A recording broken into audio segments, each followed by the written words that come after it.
When shall we three meet again? In thunder, lightning, or in rain? When the hurly-burly's done, when the battle's lost and won. That will be ere the set of the sun. Where the place? Upon the heath. There to meet with Macbeth. I come, Grey Malcom. Paddock calls. Anon. Fair is foul and foul is fair. Hover through the fog and filthy air. Scene 2. A camp near Forres. Alarum within. Enter King Duncan, Malcom, Donalbain, Lennox, with attendants, meeting a bleeding Sargeant. What bloody man is that? He can report, as seemeth by his plight, of the revolt the new estate. This is the Sargeant who, like a good and hardy soldier, fought against my captivity. Hail, brave friend! Say to the king the knowledge of the broil as thou didst leave it. Doubtful it stood, as two spent swimmers that do cling together and choke their art. The merciless MacDonald, worthy to be a rebel, for to that the multiplying villainies of nature do swarm upon him. From the western isles of kerns and gallowglasses is supplied, and fortune, on his damned quarrel smiling, showed like a rebel's whore.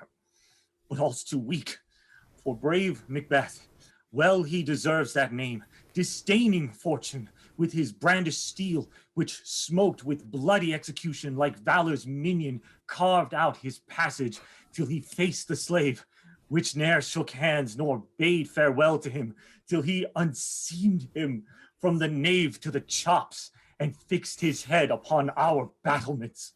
Oh, valiant cousin, worthy gentleman. As whence the sun gins his reflection, shipwrecking storms and dire thunders break, so from that spring whence comfort seemed to come, discomfort swells. Mark, King of Scotland, mark, no sooner justice had with valor armed compelled these skipping kerns to thrust their heels, but the Norwegian lord, surveying vantage, with furbished arms and new supplies of men, began a fresh assault. Dismayed not this our captains, Macbeth and Banquo? Yes, as sparrows, eagles, or the hare, the lion.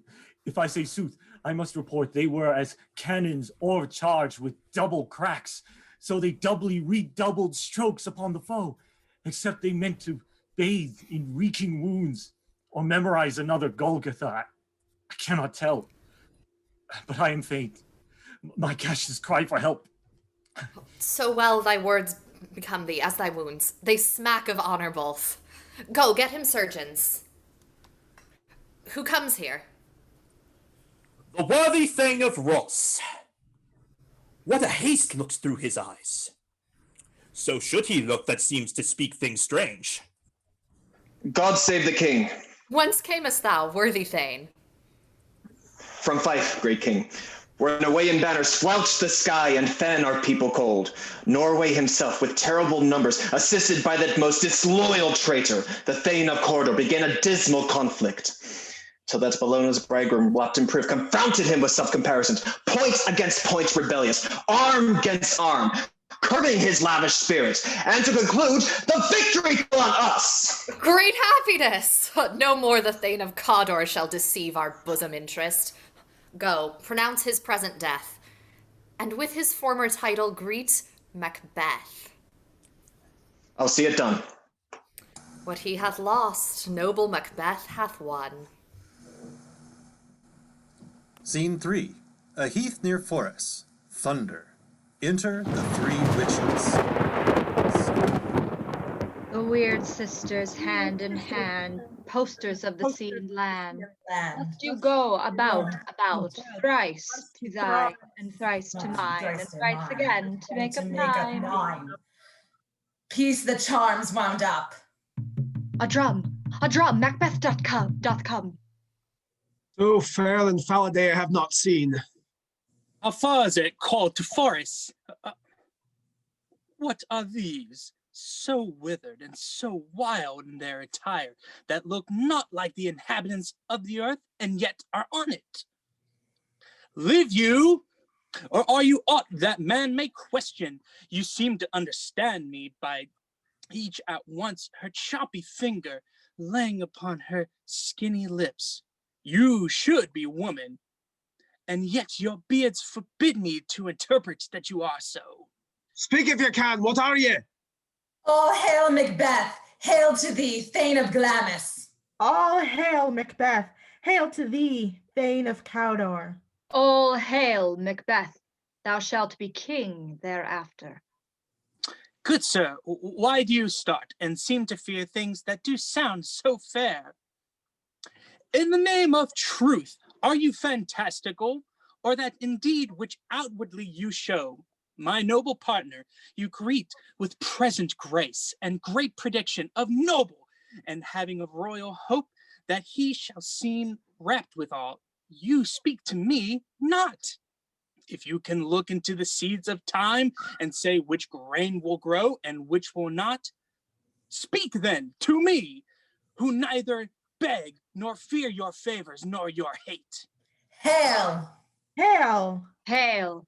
Lesser than Macbeth and greater. Not so happy, yet much happier. Thou shalt get kings, though thou be none. So all hail Macbeth and Banquo. Banquo and Macbeth, all hail. Stay, you imperfect speakers, tell me more. By Sinel's death, I know I'm Thane of Glamis, but how of Cawdor? Thane of Cawdor lives, is a prosperous gentleman. The crowned king stands not within the prospect of belief no more than Cawdor. Say from whence ye owe this strange intelligence, or why upon this blasted heath ye stop our... I charge ye! The earth hath bubbles as the water has, and these are of them. Whither are they vanished?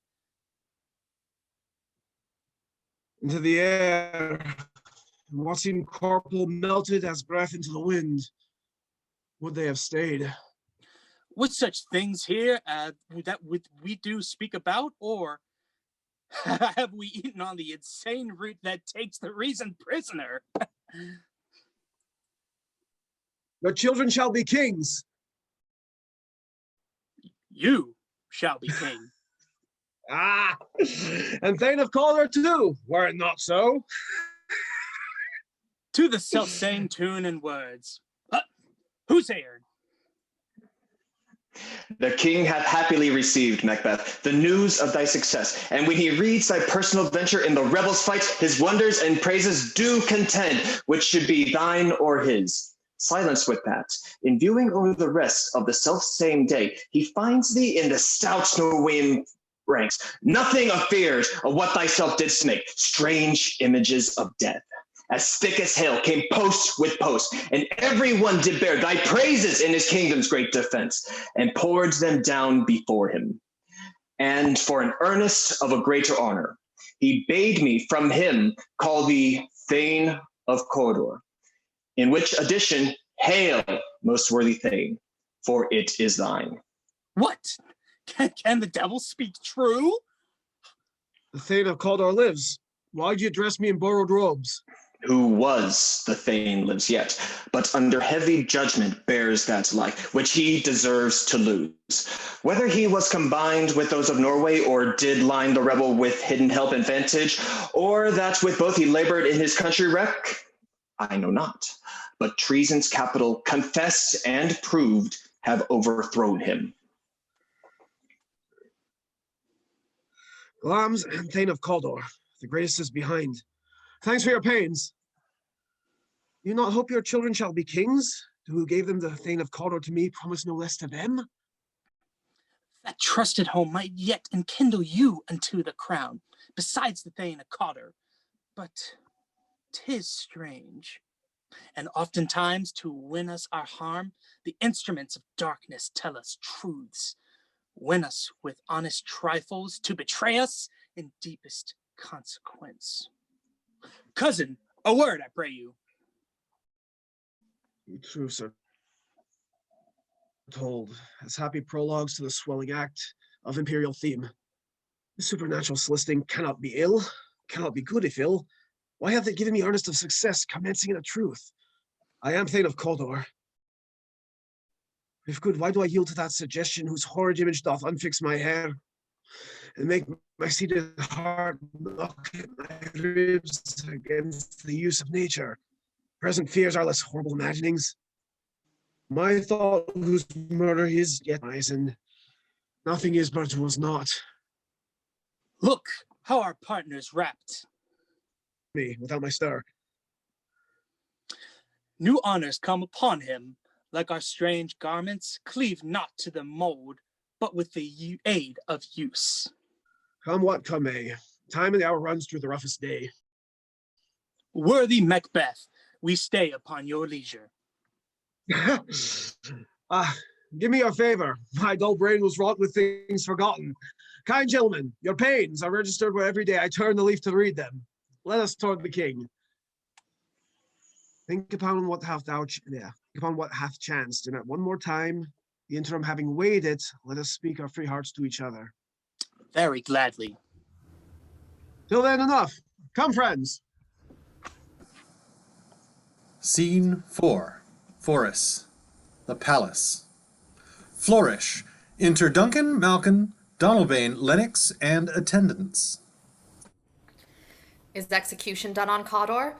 Are not those in commission yet returned? My liege, they are not yet come back. But I have spoke with one that saw him die, who did report that, very frankly, he confessed his treasons, implored your highness's pardon, and set forth a deep repentance. Nothing in his life became him like the leaving it. He was a gentleman on whom I built an absolute trust. Oh, worthiest cousin, the sin of my ingratitude even now was heavy on me. Thou art so far before that swiftest wing of recompense is slow to o'ertake thee. Only I have left to say, more is thy due than more than all can pay. The service and the loyalty I owe in doing pays itself. Welcome hither. I have begun to plant thee, and will labor to make thee full of growing. Noble Banquo, that hast no less deserved, nor must be known no less than have done so, let me enfold thee and hold thee to my heart. There, if I grow, the harvest is your own. My plenteous joys, wanton in fullness, seek to hide themselves in drops of sorrow. Sons, kinsmen, thanes, and you whose places are the nearest, know we will establish our estate upon our eldest, Malcom, whom we name hereafter the Prince of Cumberland, which honor must not accompanied invest him only, but signs of nobleness, like stars, shall shine on all deservers. From hence to Inverness, and bind us further to you. The rest is labor, which is not used for you. I'll be myself the harbinger and make joyful the hearing of my wife to your approach. My worthy Cawdor.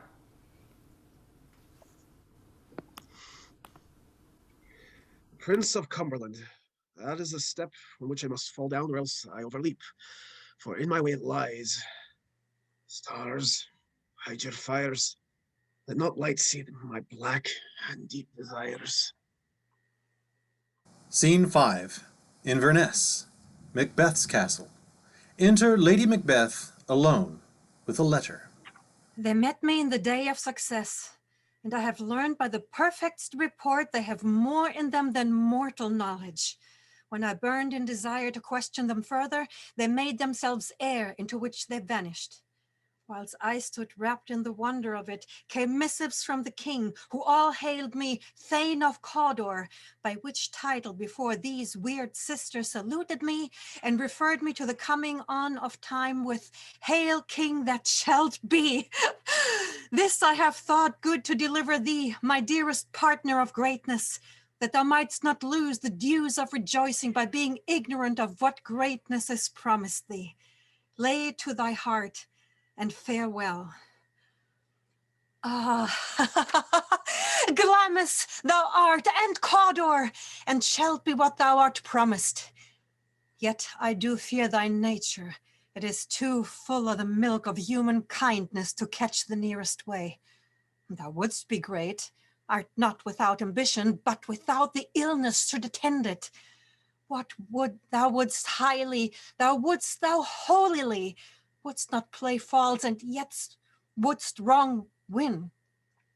Thou'st have, great Glamis, that which cries thus thou must do. If thou have it, and that which rather thou dost fear to do, that wishes should be undone. Oh, hie thee hither, that I may pour my spirits in thine ear and chastise with the valor of my tongue all that impedes thee from the golden ground which fate and metaphysical aid doth seem to have thee crowned withal. What is your tidings? The king comes here tonight. Oh, thou art mad to say it. Is not thy master with him, who, were it so, would have informed for preparation? So please you, it is true. Our Thane is coming. One of my fellows had the speed of him, who, almost dead for breath, had scarcely more than would make up his message. Give him tending. He brings great news. Oh, the raven himself is hoarse that croaks the fatal entrance of Duncan under my battlements. Come, you spirits that tend on mortal thoughts, unsex me here, and fill me from the crown to the toe top full of direst cruelty. Make thick my blood. Stop up the access and passage to remorse, that no compunctions visitings of nature shall my fell purpose, nor keep peace between the effect and it. Come to my woman's breasts and take my milk for gall, you murdering ministers, wherever in your sightless substances you wait on nature's mischief. Come, thick night, and pell thee in the dunnest smoke of hell, that my keen knife see not the wound it makes, nor heaven peep through the blanket of the dark to cry, hold, hold. Great Glamis, worthy Cawdor, greater than both by the all hail hereafter. Oh, thy letters have transported me beyond this ignorant present, and I feel now the future in the instant. Dearest love, Duncan comes here tonight. And when goes hence? Tomorrow, as he purposes. Oh, never shalt sun that morrow see. Oh, your face, my Thane, is as a book where men may read strange matters. To beguile the time, look like the time. Bear welcome in your eye, your hand, your tongue.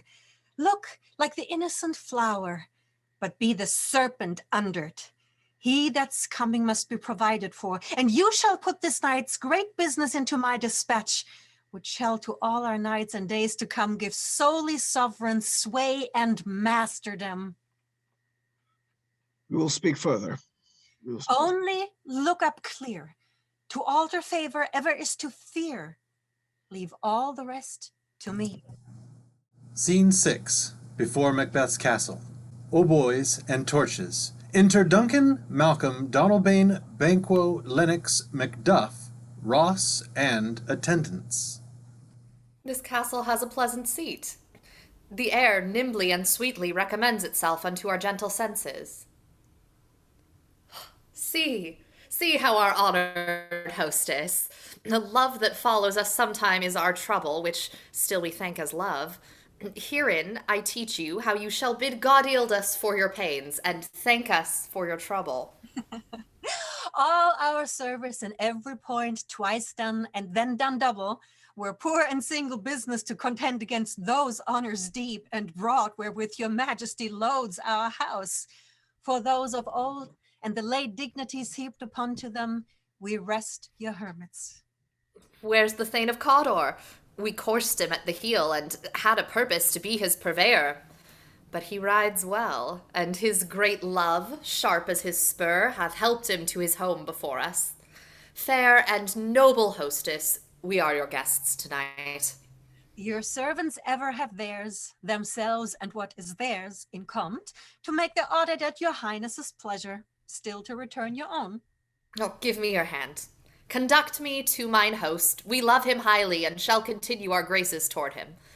By your leave, hostess. Scene 7. Macbeth's castle.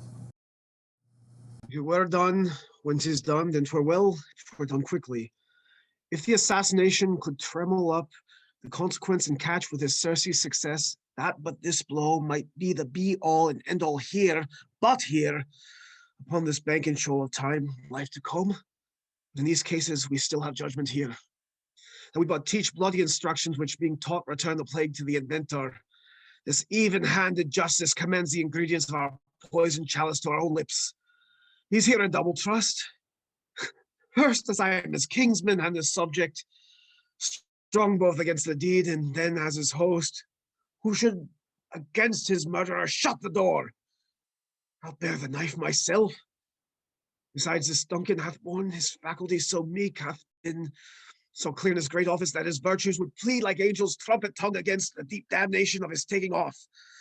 And pity like naked newborn babes, striding the blast or heaven's cherubim horsed upon the sightless couriers of the air, shall blow the horrid deed in every eye, that tear shall drown the wind. I have no spur to prick the sides of my intent, but only vaulting ambition, which o'erleaps itself and falls on the other. He has almost supped. Why have you left the chamber? How now? What news? He has almost supped. Sorry. Why have you left the chamber? Hath he asked for me? Know you not he has? We will proceed no further in this business. He hath honored me of late, which would be worn now in their newest gloss, not cast aside so soon. Was the hope drunk wherein you dressed yourself? Hath it slept since? And wakes it now to look so green and pale at what it did so freely? From this time, such I account thy love. Art thou afeared to be the same in thine own act and valor as thou art in desire? Wouldst thou have that which thou esteems the ornament of life, and live a coward in thine own esteem, letting I dare not wait upon I would, like the poor cat of the adage? Pray thee, peace! I dare do all it may be become a man. Who dares do more is none. What beast was then that made you break this enterprise to me? When you durst do it, then you were a man, and to be more than what you were, you would be so much more the man. Nor time nor place did then adhere, and yet you would make both. They have made themselves, and that their fitness now does unmake you. I have given suck, and know how tender 'tis to love the babe that milks me. I would, while it was smiling in my face, have plucked my nipple from his boneless gums and dashed the brains out, had I so sworn as you have sworn to this. If we should fail! We fail? But screw your courage to the sticking place, and we'll not fail. When Duncan is asleep, where to the rather shall his day's hard journey soundly invite him, his 2 chamberlains will I with wine and wassail to convince that memory, the water of the brain, shall be a fume, and the receipt of reason a limbeck only. When in swinish sleep their drenched natures lies as in a death, what cannot you and I perform upon the unguarded Duncan? What not put upon his spongy officers, who shall bear the guilt of our great quell? Bring forth men, children only, for thy undaunted metal should compose nothing but nails. Will it be not recede when we have marked with blood those 2 sleepy of his own chamber and use their very daggers that they have done it? Who dares receives that other, and we shall make our griefs and clamour roar upon his death. I am settled. And bend up each corporal agent to this terrible feat. Away. And mock the time doth hide with the false heart doth know. Act 2, Scene 1. Court of Macbeth's castle. Enter Banquo. The moon is down. I have not heard the clock. She does go down at 12, but I take it 'tis later. There's husbandry in heaven. Their candles are all out. A heavy summons lies like lead upon me, and yet I would not sleep. Oh, merciful powers, restrain me the cursed thoughts that nature gives way to in repose. Ah, who's there? A friend. Whew, what, sir? Not yet at rest. The king's abed. He hath been an unusual pleasure, and sent forth great largesse to your offices. Being unprepared, our will become the servant to defect, which else should free have wrought. All's well. I dreamt last night of the 3 weird sisters. To you they have showed some truth. I think not of them. Yet, when we can entreat an hour to serve, we would spend it in some words upon that business. You would grant the time. At your kindest leisure. You shall cleave to my consent when 'tis. It shall make an honor for you. So I lose none in seeking to augment it, but still keep my bosom franchised and allegiance clear. I shall be counseled. Good. Go bid thy mistress when my drink is ready. She'll strike upon the bell. Get thee to bed. Is this a dagger which I see before me? The handle towards my hand. Come, let me clutch thee. I have thee not, and yet I see thee still. Art thou not fatal vision sensible, to feeling as to sight? Art thou but a dagger of the mind, a false creation, proceeding from the heat-oppressed brain? I see thee yet, in form as palpable as this which I now draw. Thou marshaled me in the way I was going. In such an instrument was I to use. Mine eyes are made the fools of the other senses, or else worth all the rest. I see thee still, and on thy blade indulge in gouts of blood, which was not so before. There's no such thing. It is the bloody business, which informs thus to mine eyes. Now o'er the one half world nature seems dead, and the wicked dreams abuse that curtain. Hear not my steps, which way they walk for fear. The very stones prate of my whereabouts, and take thy pleasant horror from the time which now suits with it.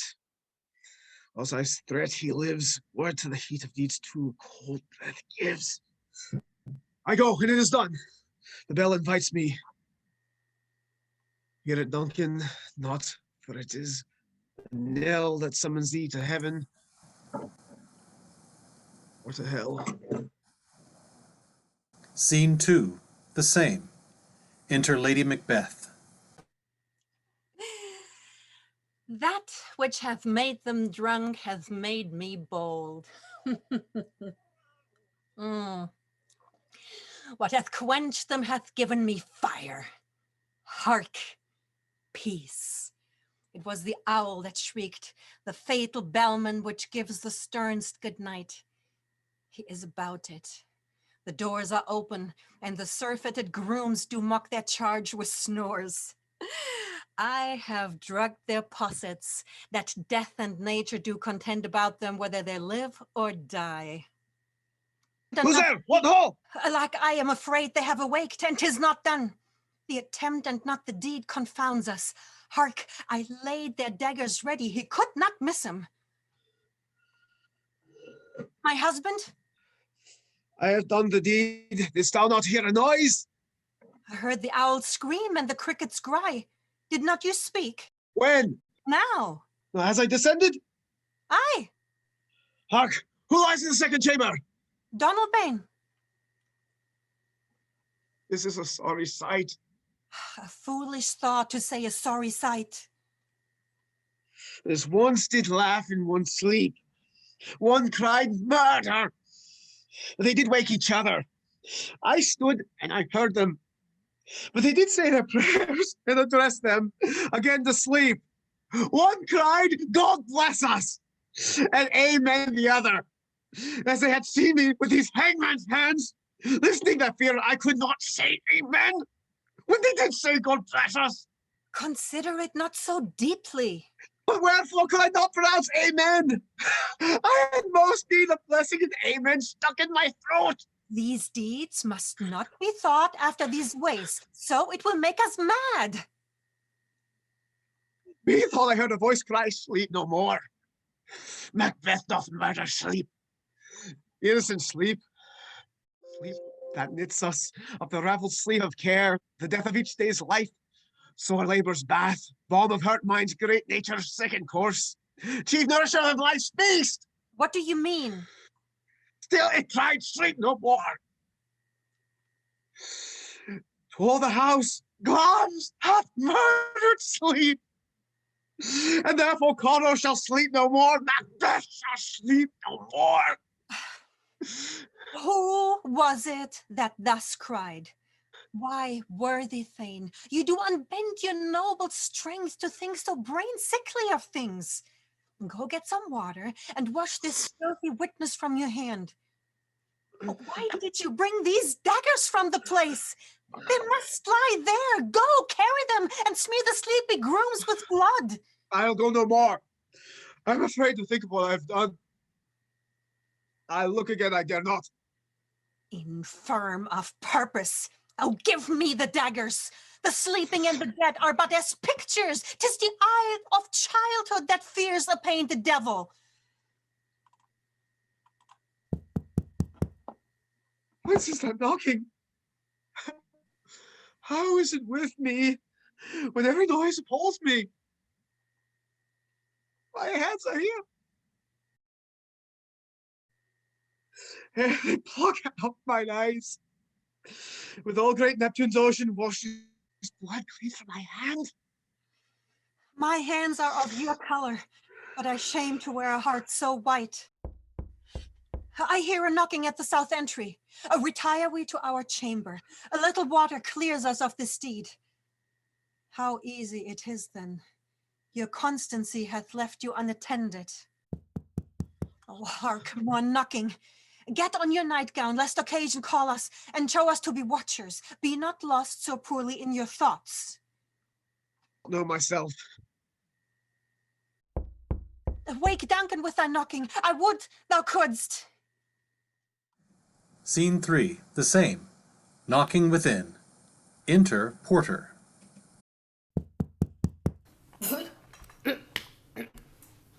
Here's a knocking indeed. If man were porter of Hell's Gate, he would have old turning the key. Oh, knock. Knock, knock. Who's there in the name of Beelzebub? Here's a farmer who hanged himself on the expectation of plenty. Come in time, have napkins now about you. Here you'll sweat for it. Oh, knock, knock. Who's there in the other devil's name? Oh, Faith, here's an equivocator that could swear in both the scales against either scale, who committed treason enough, for God's sake, it could not equivocate to heaven. Come in, equivocator. Oh, knock, knock. Never at quiet. What are you? But this place is too cold for hell. I'll devil porter it no further. Anon, anon. I pray you, remember the porter. He opens the gate. Enter Macduff and Lennox. Was it so late, friend, ere you went to bed, that you do lie so late? Faith, sir, we were carousing till the second cock. And drink, sir, is a great provoker of 3 things. What 3 things does drink especially provoke? Marry, sir, nose painting, sleep, and urine. Lechery, sir, it provokes and unprovokes. It provokes the desire, but takes away the performance. Therefore, much drink may be said to be an equivocator with lechery. It makes him and it mars him. It sets him on, it takes him off, it persuades him and disheartens him. It makes him stand to and not stand to. In conclusion, equivocator suffocates him in sleep, and giving him the lie, leaves him. I believe drink gave thee lie last night. Is thy master stirring? Our knock has awakened him. Here he comes. Good morrow, noble sir. Good morrow, both. Is the king stirring, worthy Thane? Not yet. He did command me to call timely on him. I have almost slipped the hour. I'll bring it to him. I know this is joyful tribute to you, but yet 'tis one. Labor we delight in physics pain. This is the door. I'll make so bold to call for this my limited service. Goes the king hence today? Does. He did appoint so. The night has been unruly. Where we lay, our chimneys were blown down, and, as they say, lamenting heard of the air, strange screams of death and prophesying with accents terrible of dire combustion and confused events, new hatched the woeful time. The obscure bird clamored the livelong night. Some say the earth was feverish and did shake. 'Twas a rough night. My young remembrance cannot parallel a fellow to it. Oh, horror, horror, horror! Tongue nor heart cannot conceive nor name thee. What's the matter? What's the matter? Confusion now hath made his masterpiece. Most sacrilegious murder has broke ope. The lords of now anointed temple and stole thence the life of the building. What did you say? A life? Mean you his majesty? Approach the chamber and destroy your sight with a new Gorgon. Do not bid me speak. See, and then speak yourselves. Awake! Awake! Ring the alarm bell! Murder and treason! Banquo and Donalbain! Malcom, awake! Shake off this downy sleep, death's counterfeit, and look on death itself. Up and see the great doom's image. Malcom, Banquo, as from your graves rise up and walk like sprites to countenance this horror. Ring the bell! What's this business that such a hideous trumpet calls to parley the sleepers of the house? Speak. Oh, gentle lady, 'tis not for you to hear what I can speak. The repetition in a woman's ear would murder as it fell. Oh, Banquo, our royal masters murdered. Woe, alas! What, in our house? Too cruel anywhere. Dear Duff, I pray thee, contradict thyself and say it is not so. Had I but died an hour before this chance, I had lived a blessed time. But from this instant, there's nothing serious in mortality. All is but toys. Renown and grace is dead. The wine of life is drawn. The mere lees is left in the boat to brag of. What is amiss? You are. And do not know it. The spring, the head, the fountain of your blood is stopped, and the very source of it is stopped. Your royal fathers murdered. By whom? Those of his chamber, as it seemed, had done't. Their hands and faces were embadged with blood. So were their daggers, which unwiped we found upon their pillows. They stared and were distracted. No man's life was to be trusted with them. Oh, yet I do repent me of my fury that I did kill them.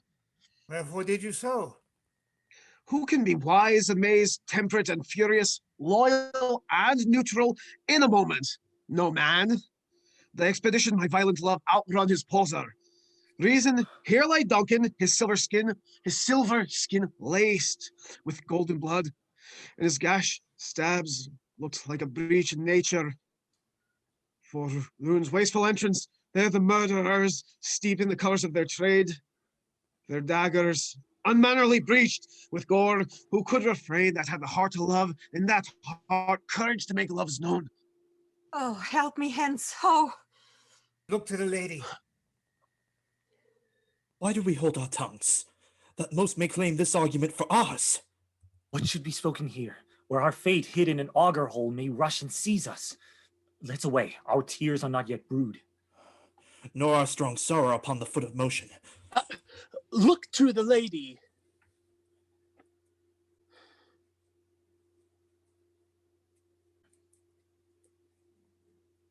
And when we have our naked frailties hid, that suffer in exposure, let us meet and question this most bloody piece of work to know it further. Fears and scruples shake us. In the great hand of God I stand, and thence against the undivulged pretense I fight a treasonous malice. And so do I. So all. Let's briefly put on manly readiness and meet the whole. Well contented. What will you do? Let's not consort with them. To show an unfelt sorrow is an office which the false man does easy. I'll to England. To Ireland, aye. Our separated fortunes shall keep us both the safer. Where we are, there's daggers in men's smiles. The nearer in blood, the nearer bloody. This murderous shaft that's shot hath not yet lighted, and our safest way is to avoid the aim. Therefore to horse, and let us not be dainty of leave-taking, but shift away. There's warrant in that theft which steals itself when there's no mercy left. Scene 4. Outside Macbeth's castle. Enter Ross and Old Man. 70 I can remember well, within the volume of which time I have seen hours dreadful and things strange, but this sore night hath trifled former knowings. Good father, thou seest the heavens as troubled with man's act, threaten his bloody stage.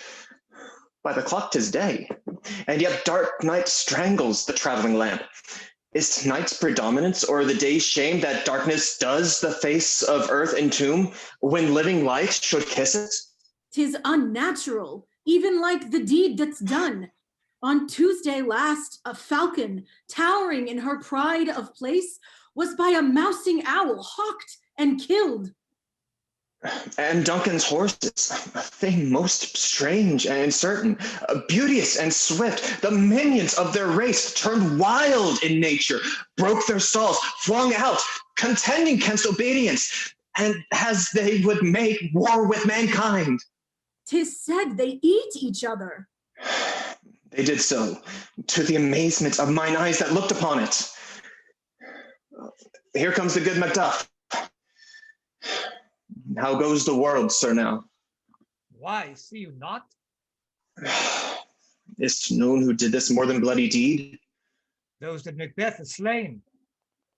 Alas the day, what good could they pretend? They were suborned. Malcolm and Donalbain, the king's 2 sons, are stolen away and fled, which puts upon them suspicion of the deed. Against nature still, a thriftless ambition that wilt raven up thine own life's means. Then 'tis most like the sovereignty will fall upon Macbeth. He is already named and gone to Scone to be invested. Where is Duncan's body? Carried to Colmkill, the sacred storehouse of his predecessors and guardian of their bones. Will you to Scone? No, cousin, I ought to Fife. Well, I will thither. Well, may you see things well done there, adieu, that our old robes sit easier than our new. Farewell, father. God's benison go with you, and with those that would make good of bad and friend of foes. Act 3, Scene 1. Forest, the palace. Enter Banquo. Thou hast it now. King, Cotter, Glamis, all as the weird woman promised, and I fear thou hast played most foully for it. Yet it was said it should not stand in thy posterity, but that myself should be the root and father of many kings. If there come truth from them, as upon thee, Macbeth, their speeches shine, why, by the verities on thee made good. May they not be my oracles as well, and set me up in hope? But hush, no more. Senate sounded. Enter Macbeth as king, Lady Macbeth as queen, with lords, ladies, and attendants. Here's our chief guest. If he had been forgotten, it had been as a gap in our great feast, and all thing unbecoming. Tonight we hold a solemn supper, sir, and I'll request your presence. Let your highness command upon me, to the which my duties are with a most indissoluble tie forever knit. Ride you this afternoon? Aye, my good lord. Is it far you ride? As far, my lord, as would fill up the time twixt this and supper. Go not my horse the better. I must become a borrower of the night for a dark hour or twain. Fail not our feast. My lord, I will not. We hear our bloody cousins are bestowed in England and in Ireland, not confessing their cruel parricide, filling their hearts, their hearers, with strange invention. But of that tomorrow, when wherewithal we shall have cause of state, craving us joyfully. Hie you to your horse, adieu, till you return at night. Goes Fleance with you? Aye, my good lord. Our time does call upon us. I wish your horses swift and sure of foot, and so do I commend you to their backs. Farewell. Let every man be master of his time, till 7 at night. To make society the sweeter welcome, we'll keep ourselves till supper time alone. Well then, God be with you. Sarah, a word with you. Attend those men, our pleasure. They are, my lord, without the palace gate. Bring them before us. To be thus is nothing, but to be safely thus. Our fears in Banquo stick deep. In his royalty of nature reigns that which would be feared. 'Tis much he dares. To that dauntless temper of his mind he hath gained the wisdom that doth guide his valor to act in safety. There's none but he, whose being I do fear, and under him my genius is rebuked. As it is said, Mark Antony's was by Caesar. He chid his sisters when first they put the name of king upon me, and bade they speak to him. Then prophet-like they held him father to a line of kings. Upon my head they placed a fruitless crown that put barren scepter in my grip. Thence be wrenched with an unlineal hand. No son of mine succeeding if it be so. For Banquo's issue I have filed my mind. For them the gracious Duncan have I murdered, put rancors in the vessel of my peace, only for them in mine eternal jewel, give to the common enemy of man to make them kings, the seed of Banquo kings. Rather than so come fate into the list, and champion me to the utterance. Who's there? Was it not yesterday we spoke together? It was, so please your highness. Well then, now, have you considered my speeches? No, that was he in the times past which held you so under fortune, which you had thought had been so innocent self. This I made good to you in our last conference, passed in probation with you, how you were born in hand, how crossed the instruments who wrought with them, and all things else that might to half a soul with a notion cray say, us did Banquo. You made it known to us. I did so, and went further, which is now the point of our second meeting. You find your patience so predominant in your nature that you can let this go? Are you so gospel to pray for this good man in his issue, whose heavy hand hath bowed you to grave and beggared yours forever? We are men, my liege. Aye, in the catalogue you go for men. As hounds, mongrels, spaniels, curs are clept, all by names of dogs. The valued file distinguishes the swift, the slow, the hunter, everyone according to the gift which bounteous nature hath in him closed. And so of men. Now, if you have a station in the file, not in the worst rank of manhood, say it, and I will put that business in your bosoms, whose execution takes your enemy off, grapples you the heart and love of us who wear our health but sickly in his life, which in his death was perfect. I am one, my liege, whom the vile blows and buffets of the world have so incensed that I am reckless what I do to spite the world. And I another, so weary with disasters, tugged with fortune, that I may set my life on any chance to mend it or be rid of it. Both of you know Banquo was your enemy. True, my lord. My lord. So is he mine, and in such bloody distance that every minute of his being thrust against the nearest of my life. And though I could, with barefaced power, sweep him from my sight and bid my will avouch it, yet I must not. For certain friends are both his and mine, whose loves I may not drop, but wail his fall, who I myself struck down.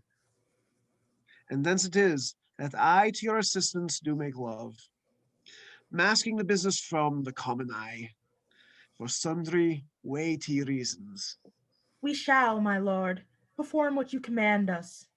Though our lives... Your spirits shine through you. Within this hour at most, I will advise you where to plant yourselves, acquaint you with the perfect spy of the time, the moment on it, for it must be done tonight. And something from this palace always thought that I require clearness, and with him to leave no rubs, nor botches in the work.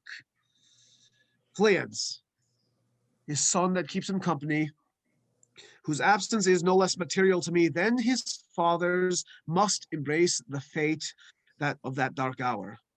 Resolve yourselves apart. I'll come to you anon. We are resolved. We are resolved, my lord.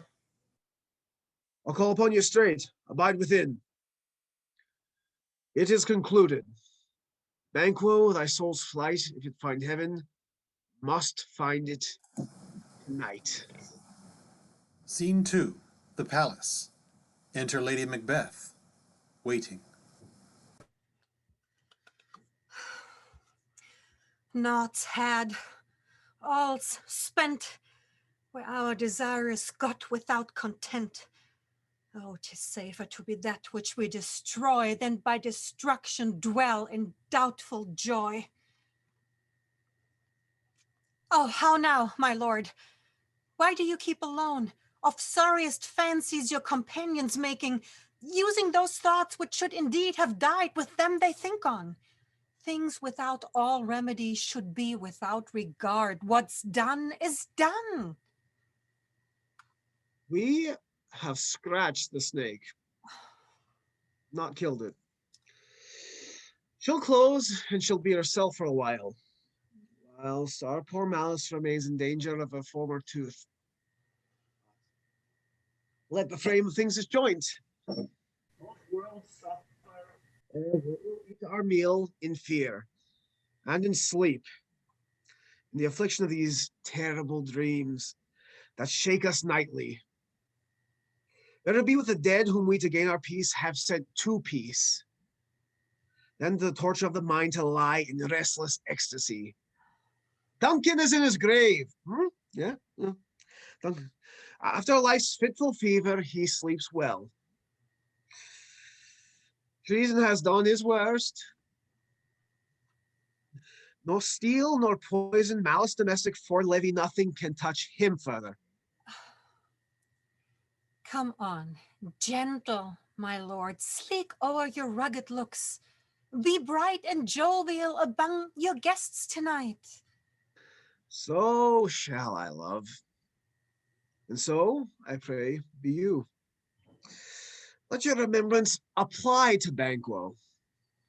Present him eminence, both with eye and tongue, unsafe that while we must lave our honors in these flattering streams, and make our faces visards to our hearts, disguising what they are, You must leave this. Oh, full of scorpions is my mind, my dear wife.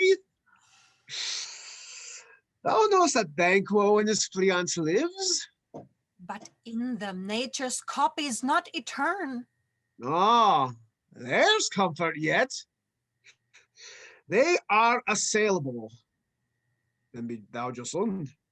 Ere the bat hath flown his cloistered flight, ere to black Hecate summons the shard-boned beetle with his drowsy hums hath rung night's yawning peal, there shall be done a deed of dreadful note. What's to be done? Be innocent of the knowledge, dearest Chuck, till thou applaud the deed.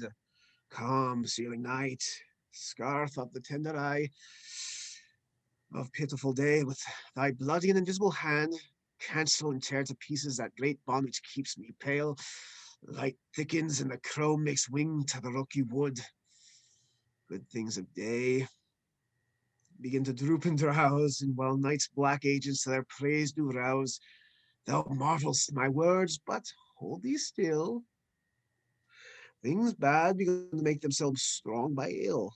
So prithee, go with me. Scene 3. A park near the palace. Enter first, second, and third murderer. But who did bid thee join with us? Macbeth. He needs not our mistrust, since he delivers our offices and what we have to do to the direction just.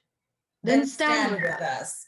The west yet glimmers with some streaks of day. Now spurs the lated traveler a pass to gain the timely inn, and near approaches the subject of our watch. Hark, I hear horses. Give us a light there, ho. And 'tis he, the rest, that are within the note of expectation, already are in the court. His horses go about. Almost a mile, but he does usually, so all men do, for hence the palace gate maketh their walk. A light, a light! 'Tis he. Stand to it. It will be rain tonight. Let it come down. Oh, treachery! Fly, good Fleance! Fly! Oh, fly! Oh, fly! Oh, thou mayest revenge! Oh, slave! Who did strike out the light? Was not the way? There's but one down. The sun is fled. We have lost best half of our affair. Well, let's away and say how much is done. Scene 4, the same. Hall in the palace. A banquet prepared. Enter Macbeth, Lady Macbeth, Ross, Lennox, lords, and attendants. You know your own degrees. Sit down. At first and last, the hearty welcome. Thanks to your majesty. Ourself will mingle with society and play the humble host. Our hostess keeps her state, but in best time, we will require her welcome. Pronounce it for me, sir, to all our friends. For my heart speaks, they are welcome. See, they encounter thee with their hearts' thanks. Both sides are even. Here I'll sit in the mist, be large in mirth. Anon we'll drink a measure, the table round. There's blood on thy face. 'Tis Banquo's then. Ah, 'tis better thee without than he within. Is he dispatched? My lord, his throat is cut. That I did for him. Ah, thou art the best of the cutthroats. Yet he's good that he didn't like that for Fleance. If thou didst it, thou art non pariel. Most royal sir, Fleance is escaped. There comes my fit again. And in perfect halt as a marvel, founded as by the rock as blood in general, and the casting air, but now I am cabined, cribbed, confined, bound into the saucy doubts and fears. But Banquo safe? Aye, my good lord, safe in a ditch he bides, with 20 trench gashes on his head, the least a death to nature. Oh, well, thanks for that. There the grown serpent lies. The worm that's fled hath nature that in time will venom breed. No teeth for the present. Get thee gone. Tomorrow we'll hear ourselves again. My royal lord, you do not give the cheer. The feast is sold, that is not often vouched, while 'tis a making, 'tis given with welcome. To feed were best at home. From thence the sauce to meat is ceremony, meeting where a bear without it. The ghost of Banquo enters and sits in Macbeth's place. Wait remembrance, sir. Now good digestion wait on appetite, and health on both. May it please your highness sit. Here be now our country's honour roofed. With the grace person of our Banquo present, who I may rather challenge for unkindness than pity for mischance. His absence, sir, lays blame upon this promise. Please it, your highness, to grace us with your royal company. The table's full. Oh, here is a place reserved, sir. Where? Here, my good lord. What is that moves your highness? Which of you have done this? What, my good lord? Thou canst not say I did it. Never shake thy gory locks at me. Gentlemen, rise. His highness is not well. Sit, worthy friends. My lord is often thus, and hath been from his youth. Pray you, keep seat. The fit is momentary. Upon a thought, he will be well again. If much you note him, you shall offend him, and extend his passion, feed, and regard him not. Are you a man? Aye, and the bold one. That dare look on that which may appall the devil. Oh, proper stuff. This is the very painting of your fear. This is the air-drawn dagger which you said led you to Duncan. Oh, these flaws and starts, impostors to true fear would well become a woman's story at a winter's fire, authorized by her granddam. Shame itself. Why do you make such faces? When all's done, you look but on a stool. Prithee, see there! Behold, look! Lo, how say you? What care I, if thou canst nod? Speak to! Ghost of Banquo vanishes. What, quite unmanned in folly? If I stand there, I saw him! Fie for shame! Blood hath been shed ere now, if the olden time, ere human statute purged the gentle wheel. Aye, and since 2 murders have been performed, too terrible for the ear. The time has been that, when the brains were out, the man would die, and there was an end. But now they rise again. And when 20 mortal murders on their crowns, and push us from our stools, there is more strange than such a murder is. My worthy lord, your noble friends do lack you. I do forget. Do not muse at me, my most worthy friends. I have strange infirmity which is nothing. To those that know me, come, love and health to all. Then I'll sit down. Give me some wine. Bill, full. I drink to the gentle joy of the whole table, and to our dear friend Banquo, whom we miss, would we hear where he were here. To all and him we thirst, and all to all. Our duties and the pledge. Avaunt! And quit thy sight! Let the earth hide thee! Thy bones are marrowless! Thy hands are cold! Thy blood is cold, there is no speculation in thine eyes which thou dost glare with. Think of this, good peers, but as a thing of custom. 'Tis no other, only it spoils the pleasure of the time.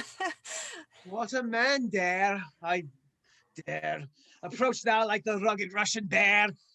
That armed rhinoceros or the hurricane tiger, take any shape or that. But my firm nerve shall never tremble, or be alive again. and dare me to the desert with thy sword. If trembling I inhabit, then protest me to the baby of a girl. Hence, horrible shadow, unreal mockery, hence! Why, so, be gone. I am a man again. Pray you, sit still. You have displaced the mirth, broke the good meeting with most admired disorder. Can such things be, and overcome us like a summer's cloud? Without our special wonder, you make me strange even to the position I owe, when now I think you can behold such sights, and to keep thy natural ruby of your cheeks, when mine is blanched with fear. What sights, my lord? I pray you, speak not. He grows worse and worse. Question enrages him. At once, good night. Stand not upon the order of your going, but go at once. Good night, and better health attend his majesty. A kind good night to all.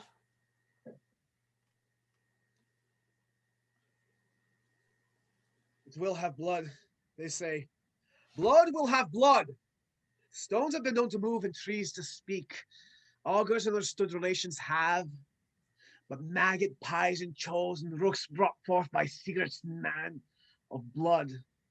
What is the night? Almost at odds with morning. Which is which?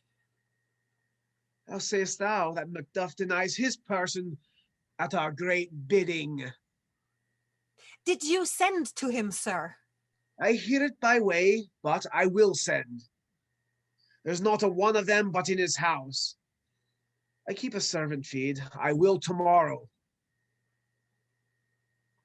And betimes I will to the weird sisters. Nor shall they speak, for now I am bent to know. My worst means the worst for mine own good. All causes shall give way. I am in blood, stepped in so far that should I wade no more, returning where it's tedious as gore. Strange things I have in head, that will to hand, which must be acted ere they may be scanned. You lack the season of all natures. Sleep. Come, will sleep. My strange and self-abuse is the initiate fear that wants hard use. We are yet but young indeed. Scene 5. Forest, the palace. Enter Lennox and Lord. My former speeches have but hit your thoughts, which can interpret further. Only I say things have been strangely born. The gracious Duncan was pitied of Macbeth, marry he was dead, and the right valiant Banquo walked too late, whom you may say, if to please you, Fleance killed, for Fleance flee. Men must not walk too late. Who cannot want the thought how monstrous it was for Malcom and for Donalbain to kill their gracious father? Damned fact, how it did grieve Macbeth. Did he not straight in pious rage the two delinquents tear that were the slaves of drink and thralls of sleep? Was not that nobly done? Aye, and wisely too, for 'twould have angered any heart alive to hear the men deny it. So that I say he has borne all things well. And I do think that had he Duncan's sons under his key, and please heaven he shall not, they should find what 'twere to kill a father. So should Fleance. But peace. For from broad words and cause he failed his presence at the tyrant's feast. I hear Macduff lives in disgrace. Sir, can you tell where he bestows himself?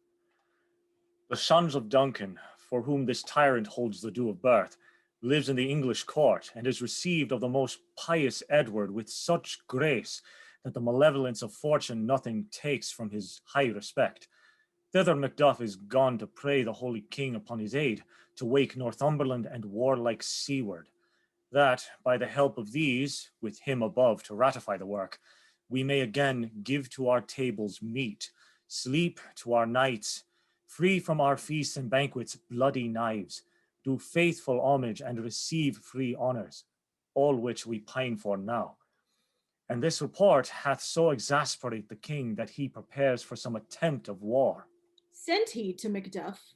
He did, and with an absolute, "Sir, not I," the cloudy messenger turns me his back and hums, as who should say, "You rue the time that clogs me with this answer." And that well might advise him to a caution to hold what distance his wisdom can provide. Some holy angel fly to the court of England and unfold his message ere he come, that a swift blessing may soon return to this our suffering country under a hand accursed. I'll send my prayers with him. Act 4, Scene 1. A cavern. In the middle, a boiling cauldron. Thunder. Into the first, second, and third witch. Round about the cauldron go, in the poisoned entrails throw. Toad, that under cold stone, days and nights has 31. Sweltered venom and sleeping pot, boil thou first i' the charmed pot. Double, double, toil and trouble, fire burn and cauldron bubble. Fillet of a fenny snake in the cauldron boil and bake, eye of newt and toe of frog, wool of bat and tongue of dog, adder's fork and blind worm's sting, lizard's leg and howlet's wing, for a charm of one powerful trouble, like a hell broth boil and bubble. Double, double, toil and trouble, fire burn and cauldron bubble. Scale of dragon, tooth of wolf, witch's mummy, maw and gulf, of the ravine salt sea shark, root of hemlock digged in the dark, liver of blaspheming Jew, gall of goat and slips of yew, silvered in the moon's eclipse, nose of Turk and Tartar's lips, finger of birth strangled babe, ditch delivered by a drab, make the gruel thick and slab. Double, double, toil and trouble, fire burn and cauldron bubble. Cool it with a baboon's blood, then the charm is firm and good. By the pricking of my thumbs, something wicked this way comes. How now, ye secret and blackened midnight hags? What is't you do? A deed without a name. I conjure you, by all that you profess, however you come to know it, answer me. Though you untie the winds and let them fight against the churches, though the yeasty waves confound and swallow navigation up, though bladed corn be lodged and trees blown through castles topples on their waters' heads, through palaces and pyramids do slope their heads to their foundations, through the treasure of nature's germans tumble all together, even till destruction. Second, answer me to what I asked you. Speak. Demand. We'll answer. Say if thou'dst rather hear it from our mouths or from our masters. Call them and let me see them. Come high or low, thyself and office deftly show. Macbeth, Macbeth, Macbeth, beware Macduff, beware the Thane of Fife. Dismiss me, enough. Whatever thou art, for thy good caution, thanks. Thou hast heard my fear all right. But one word more. He will not be commanded. Here's another, more potent than the first. Macbeth, Macbeth, Macbeth, be bloody, bold, and resolute. Laugh to scorn the power of man, for none of woman born shall harm Macbeth. And live Macduff. What need I fear of thee? Yet I'll make assurance. Double sure and take upon a bond of fate. Thou shalt not live, that I may tell pale-hearted fear it lies, and sleep in spite of thunder. What is this that rises like the issue of a king, and wears upon this baby brow realm the top of sovereignty? Be lion-mettled proud, and take no care who chafes, who frets, or where conspirers are. Macbeth shall never vanquished be, until great Birnam wood to high Dunsinane hills shall come against him. It will never be. Who can impress the forest? Bid the tree unfix his earthbound root. Sweet bodiments. Good. Rebellion's dead. Rise never till the wood of Burnham rise. In our high place, Macbeth shall live the lease of nature, pay his breath to time in mortal custom. Yet my heart throbs to know one thing, if your art can tell you so much. Shall Banquo's issue ever reign in this kingdom? Seek to know no more. I will be satisfied. Deny me this and an eternal curse fall upon you. Let me know! Why sinks that cauldron? Why sinks that cauldron? And what noise is this? Show his eyes and grieve his heart. Come like shadows, so depart. Thou art too like the spirit of Banquo. That drowned us, see in mine eyeballs. Horrible sight. Thy hair, thou other good bound brow, is like the first, and the third like the former filthy hags. Why do you show me this? A fourth, start! Eyes, what will the light stretch out to the crack of doom? Another yet, a seventh? A seventh? I'll see no more, and yet the eighth appears who bears a glass which shows me many more. And some I see that twofold balls and treble scepters carry. Horrible sight, now I see 'tis true. I see 'tis true. For the blood-bolted Banquo smiles upon me and points at them for his. What is this so? Aye, sir, all this is so. But why stands Macbeth so amazedly? Come, sisters, cheer we up his sprites and show the best of our delights. I'll charm the air to give a sound while you perform your antic round, that this great king may kindly say, our duties did his welcome pay.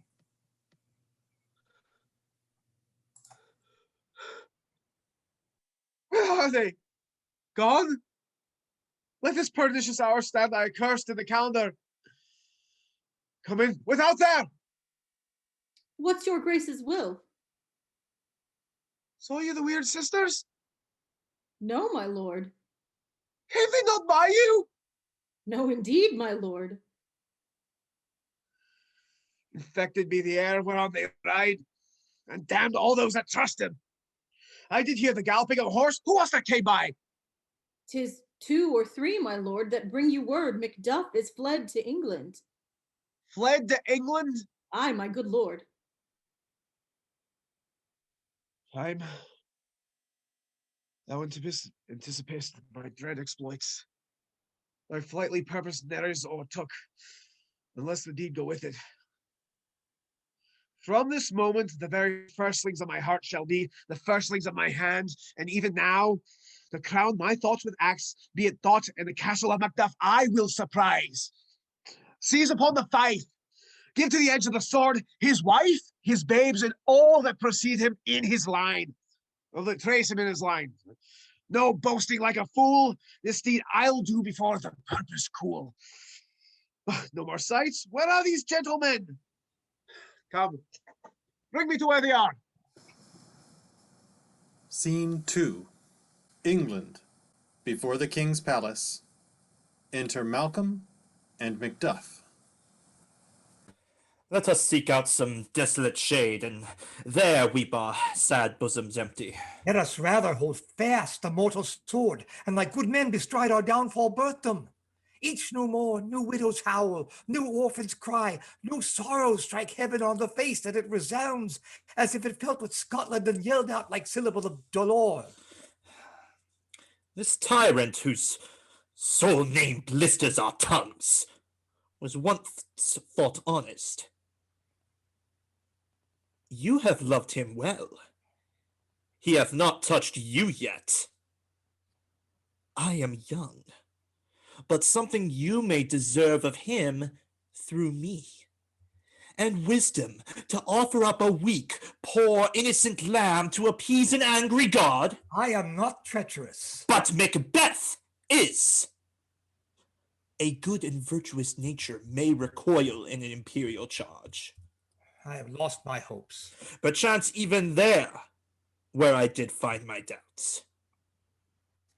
Why in that rawness left you wife and child? Those precious motives, those strong knots of love, without leave taking.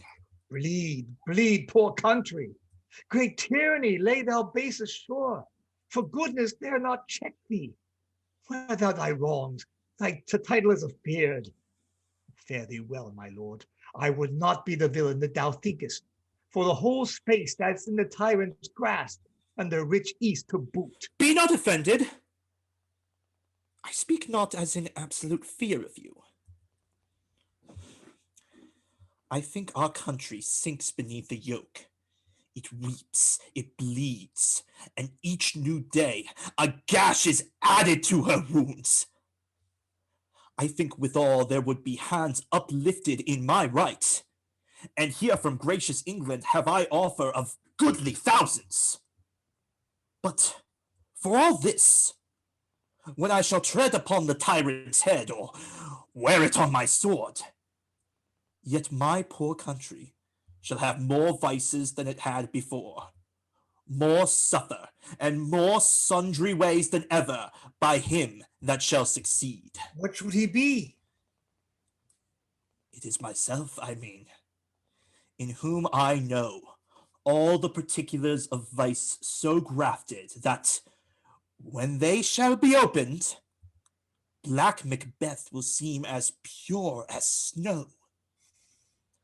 And the poor state esteem him as a lamb, being compared with my confineless harms. Not in the legions of horrid hell can come a devil more damned than evils to top Macbeth. I grant him bloody, luxurious, avaricious, false, deceitful, sudden, malicious, smacking of every sin that has a name. But there's no bottom, none, in my voluptuousness.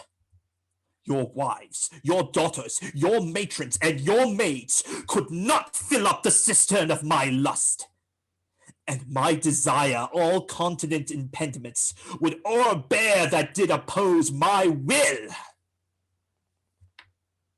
Better Macbeth than such an one to reign. Doubtless intemperance in nature is a tyranny. It hath been the untimely emptying of the happy throne and fall of many kings. But fear not yet to take upon what is yours. You may convey your pleasures in a spacious plenty, and yet seem cold. The time you may so hoodwink. We have willing dames enough. There cannot be that vulture in you to devour so many as will to greatness dedicate themselves, finding it so inclined. With this, there grows in my most ill-composed affection such a stanchless avarice that, were I king, I should cut off the nobles for their lands, desire his jewels and this other's house, and my more having would be as a sauce to make me hunger more, that I should forge quarrels unjust against the good and loyal, destroying them for wealth.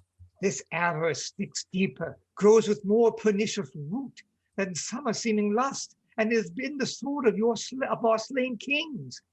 Yet do not fear. Scotland hath poisons to fill up your will, of your men, of your own. All these are portable, with other graces weighed. But I have none! The king becoming graces as justice, verity, temperance, stableness, bounty, perseverance, mercy, lowliness, devotion, patience, courage, fortitude. I have no relish of them, but abound in the division of each several crime, acting it many ways. Nay, had I power, I should pour the sweet milk of concord into hell, uproar the universal peace, confound all unity on earth. Oh, Scotland, Scotland! If such a one be fit to govern, speak. I am as I have spoken. Fit to govern? No, not to live. O nation miserable, with none titled tyrant, bloody sceptred, when shalt thou see thy wholesome days again? Since that the truest issue of thy throne by his own interdiction stands accused, and dost blaspheme it to his breed. Thy royal father was a most sainted king, the queen that bore thee oftener upon her knees than on her feet, died every day she lived. Fare thee well. These evils thou repeat upon thyself have banished me from Scotland. O my breast, thy hope ends here. Macduff! This noble passion, child of integrity, hath from my soul wiped the black scruples, reconciled my thoughts to thy good truth and honor. Devilish Macbeth by many of these trains hath sought to win me into his power, and modest wisdom plucks me from overcredulous haste. But God above deal between thee and me. For even now I put myself to thy direction, and unspeak my own detraction. Here abjure the taints and blames I laid upon myself, for strangers to my nature. I am yet unknown to woman, never was forsworn, scarcely had coveted what was mine own, at no time broke my faith, would not betray the devil to his fellow, and delight no less in truth than life. My first false speaking was this upon myself. What I am truly is thine and my poor country's to command. Whither indeed, before thy here approach, old Siward, with 10,000 warlike men already at a point, was setting forth. Now, we'll together, and the chance of goodness be like our warranted quarrel. Why are you silent? Such welcome and unwelcome things at once. 'Tis hard to reconcile. See who comes here. My ever gentle cousin, welcome hither. Sir, amen. Stands Scotland where it did? Alas, poor country. Almost afraid to know itself. It cannot be called our mother, but our grave, where nothing but whose nothing is once seen to smile, where sighs and groans and shrieks that rent the air are made, not marked, where violent sorrow seems a modern ecstasy. The dead man's knell is there scarce asked for who, and good men's lives expire before the flowers in their caps, dying ere they sicken. Oh, relation, too nice and yet too true. What's the newest grief? That of an hour's age doth hiss the speaker. Each minute seems a new one. When I came hither to transport the tidings which I have heavily borne, there ran a rumor of many worthy fellows that were out, which to my belief witnessed the rather, for that I saw the tyrant's power afoot. Now is the time of help. Your eye in Scotland would create soldiers, make our women fight to doff their dire distresses. Be it their comfort. We are coming thither.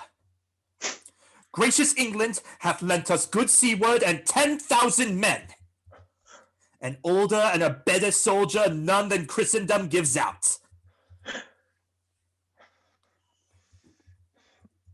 Would I could answer this comfort with the like. But I have words that would be howled out in the desert air, where hearing should not latch them. What concern they? The general cause, or is it a fee grief due to some single breast? If it be mine, keep it not from me. Quickly let me have it. Let not your ears despise my tongue forever, which shall possess them with the heaviest sound that ever yet they heard.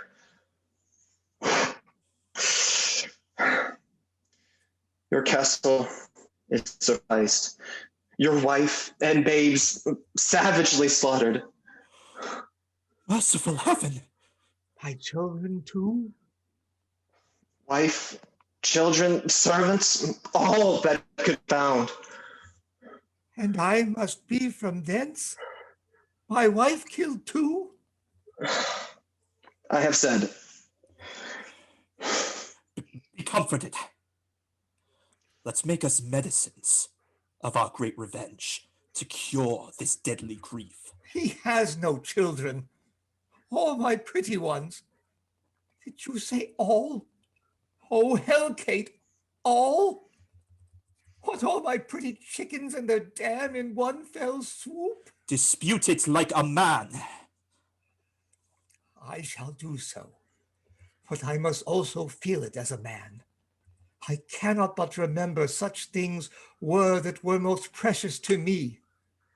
Did heaven look on, would not take their part? Oh, sinful Macduff, they are all struck for thee. Naught that I am, not for their own demerits, but for mine, shall slaughter on their souls. Heaven rest them now. Be this the whetstone of your sword. Let grief convert to anger. Blunt not the heart. Enrage it. Oh, I could play the woman with mine eyes and braggart with my tongue. But gentle heavens, cut short all intermission. Front to front, bringest thou this fiend of Scotland to myself, within my sword's length, set him. And if he escape, heaven forgive him too. This tune goes madly. Come, go we to the king. Our power is ready. Our lack is nothing but our leave. Macbeth is ripe for shaking, and the powers above put on their instruments. Receive what cheer you may. The night is long that never finds the day. Act 5, Scene 1, Dunsinane. Anteroom in the castle. Enter Lady Macbeth in a trance across the stage.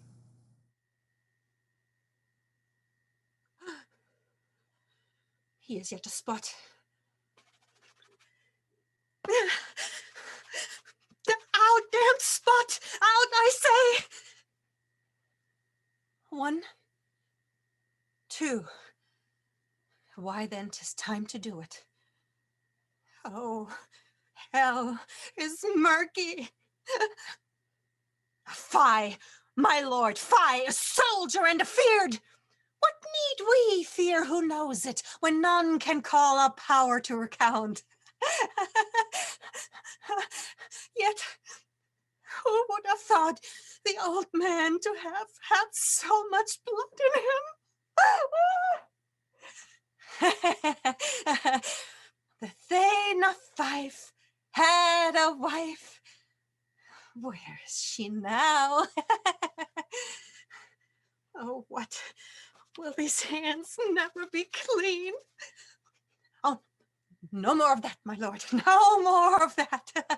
You mar all this with the starting. Oh, here's the smell of the blood still. All the perfumes of Arabia will not sweeten this little hand. Oh, oh, oh, oh. Wash your hands. Put on your nightgown. Look not so pale. I tell you yet again, Banquo's buried. He cannot come out on's grave. To bed, to bed. There's knocking at the gate. Oh, come, come, come, come. Give me your hand. What's done cannot be undone. To bed. To bed. To bed. Scene 2, the country near Dunsinane. Drum and colours. Enter Ross, Lennox, and soldiers. The English power is near, led on by Malcom, his uncle Siward, and the good Macduff. Revenges burn in them, for their dear causes with the bleeding, and the grim alarm excites the mortified man. Near Burnham Wood shall we meet them. That way are they coming. Who knows if Donalbain be with his brother? For certain, sir, he is not. I have a file of all the gentry. There is Siward's son, and many unrough youths that even now protest first of manhood. where does the tyrant? Great Dunsinane he strongly fortifies. Some say he's mad. Others that lesser hate him do call it valiant fury. But for certain he cannot buckle his distempered cause within the belt of rule. Now does he feel his secret murder sticking on his hands. Now minutely revolts upbraid his faith breach. Those he commands move only in command, nothing in love. Now does he feel his title hang loose about him like a giant's robe upon a dwarfish thief, who then shall blame his pestered senses to recoil and start when all that is within him does condemn itself for being there. Well, march we on to give obedience where 'tis truly owed. Meet we the medicine of the sickly wheel, and with him pour we in our country's purge, each drop of us. Or so much as it needs to do the sovereign flower and drown the weeds. Make we our march towards Burnham. Scene 3, Dunsinane, a room in the castle. Enter Macbeth and attendants.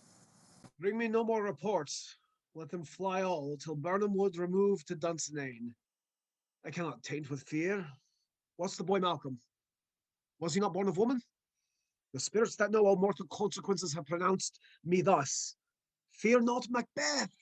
No man that's born of woman shall e'er have power upon thee. Then fly, false thanes, and mingle with the English epicures. The mind I sway by and the heart I bear shall never sag with doubt nor shake with fear. The devil damn thee black, thou cream-faced loon! What dost thou that goose look? There is 10,000 Geese, villain! soldiers, sir. Go prick thy face and overrid thy fear, thou lily-livered boy. What soldiers, Patch? Death of thy soul, those linen cheeks of thine are counselors to fear. What soldiers, way face? The English force, so please you. Take thy face hence. Seyton, I am sick at heart. When I behold Seyton, I say, this push will cheer me ever to seat me now. I have lived long enough. My way of life has fallen into the sear, the yellow leaf, and that which should accompany old age has honor, love, obedience, troops of friends I must not look to have. But in their stead, curses not loud but deep, mouth honor breathe, which poor heart would fain deny and dare not. Seyton! What is your gracious pleasure? What news more? All is confirmed, my lord, which was reported. I'll fight from my bones, flesh be hacked. Give me my armor. 'Tis not needed yet. I'll put it on. Send out more horses. Scare the country round. Hang those that talk of fear. Give me mine armor. How does my wife, sir? She is troubled with thick-coming fancies that keep her from her rest. She must be cured of that. Therein the patient must minister to himself. Throw the physics to the dogs. I'll none of it. Come, put my armor on. Give me my staff. Seyton, send out. The thanes fly from me. I will not be afraid of death and bane till Burnham Forest come to Dunsinane. Scene 4. Country near Burnham Wood. Drum and colors. Enter Malcom, Siward, and young Siward, Macduff, Lennox, Ross, and soldiers marching. What wood is this before us? The wood of Burnham. Let every soldier hew him down a bow, and bear it before him. Thereby shall we shadow the numbers of our host, and make discovery ere in report of us. Shall be done. We learn no other but the confident tyrant keeps still in Dunsinane and will endure our setting down before it. 'Tis his main hope. For where there is advantage to be given, both more and less have given him the revolt. And none serve with him but constrained things whose hearts are absent too. Let our just censures attend the true event, and put we on industrious soldiership. The time approaches that with due decision make us know what we shall say, and we have and what we owe. Thoughts speculative, their unsure hopes relate, but certain issues strokes must arbitrate towards which advance the war. Scene 5, Dunsinane within the castle. Enter Macbeth, Seyton, and soldiers with drum and colours. Hang out our banners on the outward walls. The cry is still they come. Our castle strength will laugh a siege to scorn. Here, let them lie till famine and the ague eat them up. Were they not forced with those that should be ours? We might have met them therefore, beard to beard, and beat them backward home. What is that noise? It is the cry of woman, my good lord. I'd almost forgot the taste of fears.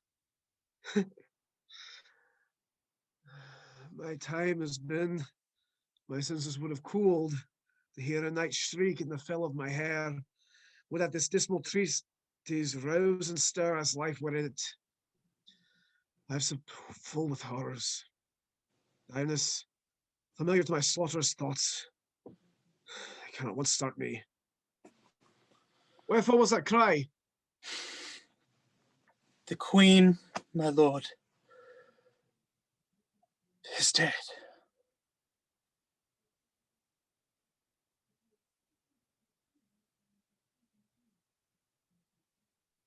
She should have died hereafter. There would have been a time for such a word.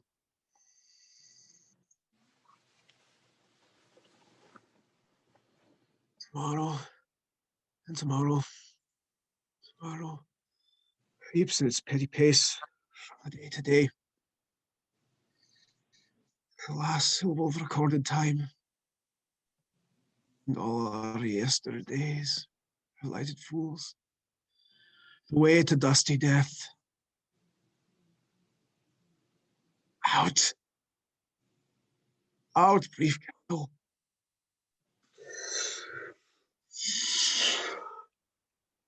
Life is but a walking shadow. A poor player that struts and threats his hour upon the stage and then is heard no more.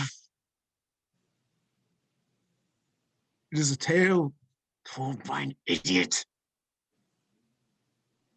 full of sound and fury, signifying nothing. Thou comest to use thy tongue, thy story quickly. Gracious my lord, I should report that which I say I saw, but know not how to do it. As I did stand my watch upon the hill, I looked toward Birnam, and anon methought the wood began to move. Fire and slave! Let me endure your wrath if it be not so. Within this 3 mile may you see it coming. I say, a moving grove. If thou speakest false, upon the next tree shalt thou hang, alive till famine cling thee. If thy speech be sooth, I care not if thou dost for me as much. I'll pull in resolution and begin to doubt the equivocation of the fiend. It lies like truth. Fear not till burn wood. Come to Dunsinane. Arm, and out.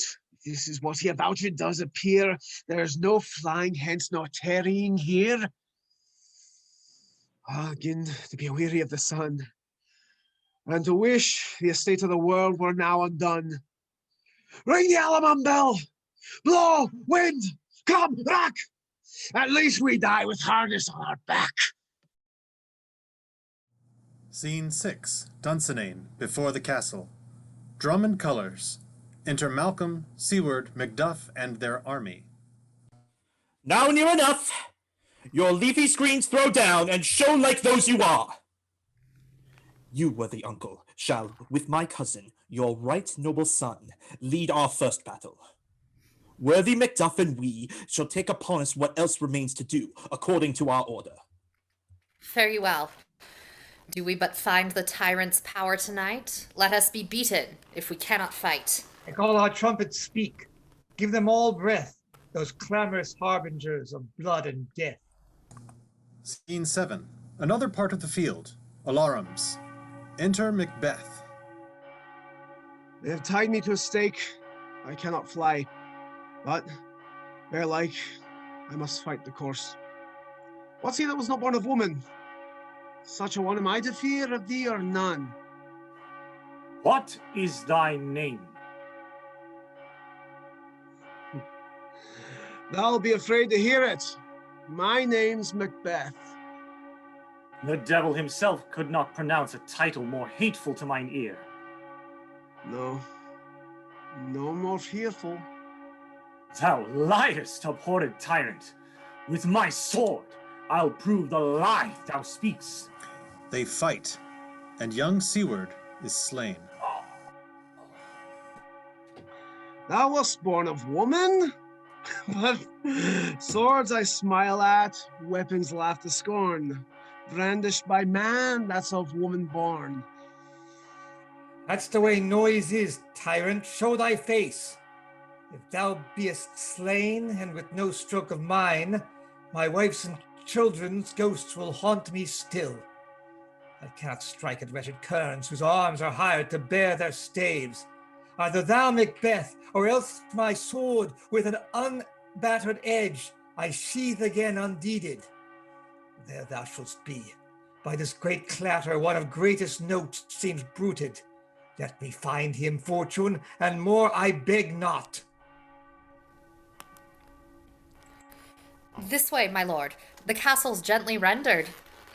The tyrant's people on both sides do fight the noble thanes, do bravely in the war. The day almost itself professes yours, and little is to do. We have met with foes that strike beside us. Enter, sir, the castle. Scene 8. Another part of the field. Enter Macbeth. Why should I play the Roman fool and die on mine own sword? Whilst I see lives, the gashes do better upon them. Turn, hellhound, turn! Of all men else I have avoided thee. But get thee back. My soul is too much charged with blood of thine already. I have no words. My voice is in my sword. Thou bloody villain, that terms can give thee out. Thou losest labor, as easy mayest thou in the entrenchant air, with thy keen sword impressed as to make me bleed. Let fall thy blade on thy venerable crest. I bear a charmed life, which must not yield to one of woman born. Spare thy charm, and let the angel whom thou shalt still hast served tell thee, Macduff was from his mother's womb untimely ripped. Accursed be that tongue that tells me so, for it hath cowed my better part of man. And be these juggling fiends no more believe that palter with us in the double sense, that keep the word of promise to our ear and break it to our hope. I'll not fight with thee. Then yield thee, coward, and live to be the show and gaze at the time. We'll have thee, as all rarer monsters are, painted on a pole and underwent. Here may you see the tyrant. I will not yield. To kiss the ground before young Malcolm's feet. To be baited with a rabbler's curse. Through Burnham would come to Dunsinane, as thou opposed, being of one no woman born. Yet I will try the last. Before my body I throw my warlike shield. Let on Macduff! And damned be him that first cries, hold enough! They fight, and Macbeth is slain. Macduff carries his body off stage. Flourish. Enter with drum and colours Malcom, Siward, Ross, the other thanes, and soldiers. I would the friends we miss were safe arrived. Some must go off, and yet by these I see so great a day as this is cheaply bought. Macduff is missing, and your noble son. Your son, my lord, has paid a soldier's debt. He only lived but till he was a man, the which no sooner had his prowess confirmed in the unshrinking station where he fought, but like a man, he died. Then he is dead. Why then, God's soldier be he. Had I as many sons as I have hairs, I would not wish them to a fairer death. And so his knell is knolled. He's worth more sorrow, and that I'll spend for him. They say he parted well and paid his score, and so God be with him. Here comes newer comfort. Hail, King! For so thou art. Behold, where stands the usurper's cursed head. The time is free. I see thee compassed with thy kingdom's pearl, that speak my salutation in their minds, whose voices I desire aloud with mine. Hail, King of Scotland! Hail, King of Scotland! We shall not spend a large expense of time before we reckon with your several loves and make us even with you. My thanes and kinsmen, henceforth be earls, the first that ever Scotland in such an honor named. What's more to do, which would be planted newly with the time, as calling home our exiled friends abroad that fled the snares of watchful tyranny, producing forth the cruel ministers of this dead butcher and his fiend-like queen, who, as 'tis thought by self and violent hands, took off her life. This, and what needful else that calls upon us, by the grace of grace, we will perform in measure, time and place. So thanks to all at once, and to each one, whom we invite to see us crowned at Scone.